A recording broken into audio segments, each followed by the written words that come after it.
Գների կարգավորման հարցով աշխատանքը շարունակվում է։ Այսօր խորհրդարանում կկայանա հանդիպում մանրածախ առևտրային ցանցերի խոշոր օպերատորների ներկայացուցիչների հետ։ Քննարկվելու են սննդամթերքի շուկայի կառուցվածքը, գնագոյացման շղթան եւ ոլորտի գործառնական գործընթացները։ Եզրակացությունն ու առաջարկությունները կպատրաստվեն 2 շաբաթում, իսկ դրանից հետո հանձնաժողովը կսկսի ուսումնասիրել արդեն այլ ոլորտներ եւ կհանդիպի դեղագործական ու վառելիքի ոլորտներում մասնակցող ընկերությունների հետ։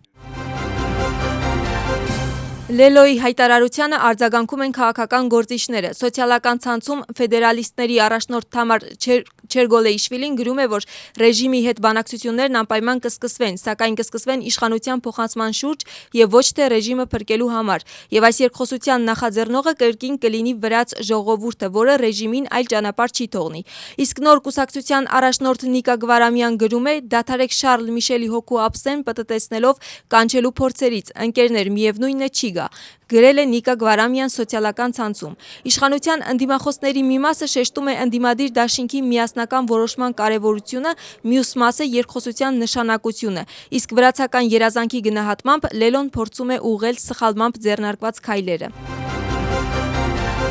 Այս պահին Բրյուսելում սկսվում է Եվրամիության արտաքին գործերի նախարարների հանդիպումը։ Քննարկվող հարցերի շարքում է Վրաստանում առկա քաղաքական զարգացումները։ Վրացական երազանքն այս հանդիպումից դրական սպասումներ չունի։ Նրանց գնահատմամբ վերջին շրջանում Եվրամիության կողմից վրացական հասարակության հասցեին հնչում են միայն ստեր եւ իրականացվում է ճնշում։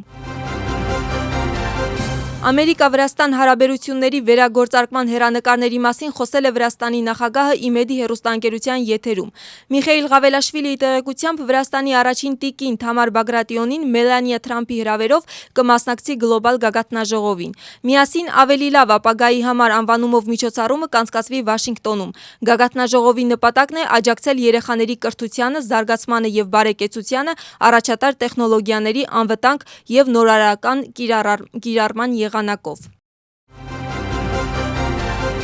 Առանձնապես խոշոր եւ խոշոր չափերով հոգեմետ նյութերի ապօրինի ձեռքբերման եւ պահպանման մեղադրանքով Թուրքիայի 2 քաղաքացիներ են ձերբակալել Բաթումիում։ Մեղադրյալների անձնական եւ բնակարանի խուզարկության արդյունքում առգրավել են առանձնապես խոշոր չափերով հոգեմետ նյութ պրեգաբալին։ Ոստիկանության գործողություններն իրականացրել են ներքին գործերի նախարարության կենտրոնական քրեական ոստիկանության Աջարիայի գլխավոր բաժնի աշխատակիցները։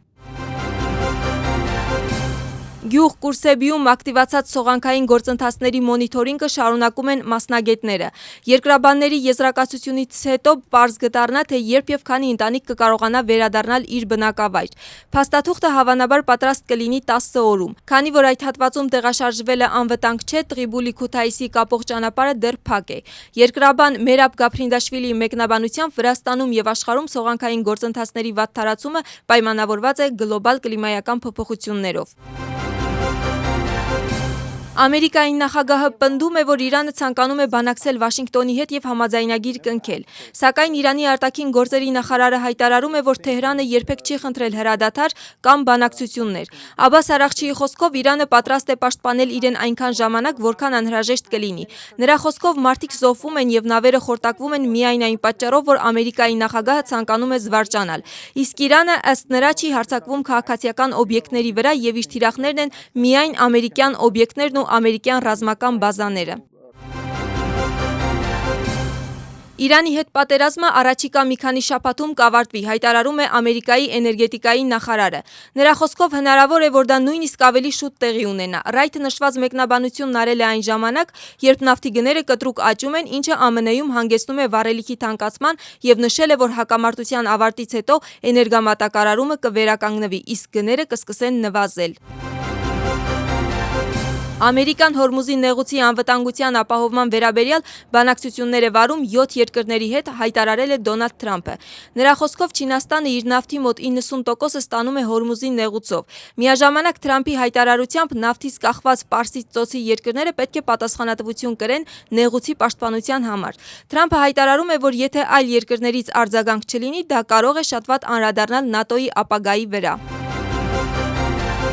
Հունգարիայում անցկացվել է խաղաղության երթ։ Երկրի վարչապետի աջակիցների հավաքին Բուդապեշտի փողոցներ են դուրս եկել տասնյակ հազարավոր մարդիկ։ Երթի մասնակիցներից մեկը բերել է պաստառ «Մենք չենք լինի Ուկրաինայի գաղութ» գրությամբ։ Վիկտոր Օրբանը ելույթ է ունեցել աջակիցների առաջ եւ նշել, որ պետք է հասնել պատմական հաղթանակի, քանի որ հաջորդ կառավարությունը կունենա պատմական պատասխանատվություն։ Միաժամանակ Հունգարիայում տեղի է ունեցել նաեւ ընդդիմադիր Տիսա կուսակցության առաջնորդ Պիտեր Մագյարի աջակիցների հավաքը։ Նա թվարկել է նախընտրական խոստումները։ Նրա խոսքով արգելվելու է քարոզչությունը, վարչապետի պաշտոնում գտնվելը սահմանափակվելու է առավելագույնը 2 ժամկետով եւ նման սահմանափակումները կվերանայվեն նաեւ այլ պաշտոնների համար։